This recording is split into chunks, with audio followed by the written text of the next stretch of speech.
BJP ने घोषित किए 20 उम्मीदवारों के नाम, 4 मौजूदा सांसद कर रहे हैं इंतजार।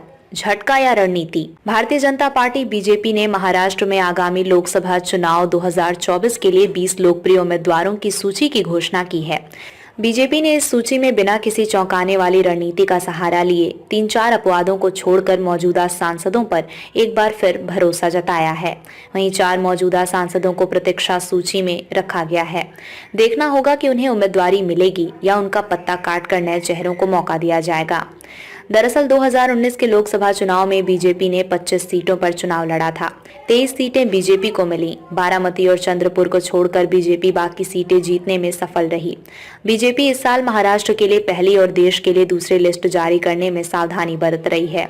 राज्य में 5 उम्मीदवारों के टिकट काटने के बाद बीजेपी ने 4 मौजूदा सांसदों को वेटिंग लिस्ट में डाल दिया है। चारों मौजूदा सांसदों को इंतजार में रखने की बीजेपी की रणनीति कुछ दिनों में साफ हो जाएगी।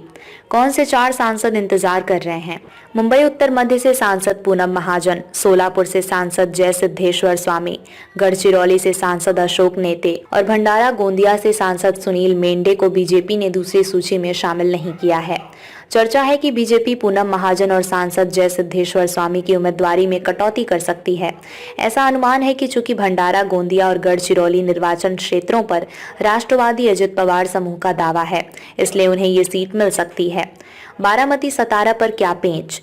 वहीं 2019 के लोकसभा चुनाव में बीजेपी विधायक राहुल कुल की पत्नी कंचन कुल बारामती सीट से मैदान में थीं, लेकिन सुप्रिया सुले ने कंचन कुल को झटका दे दिया। वहीं सतारा की सीट पर हुए उपचुनाव में बीजेपी ने उदयन राजे को मैदान में उतारा, लेकिन एनसीपी के श्रीनिवास पाटिल ने उदयन राज को हरा दिया।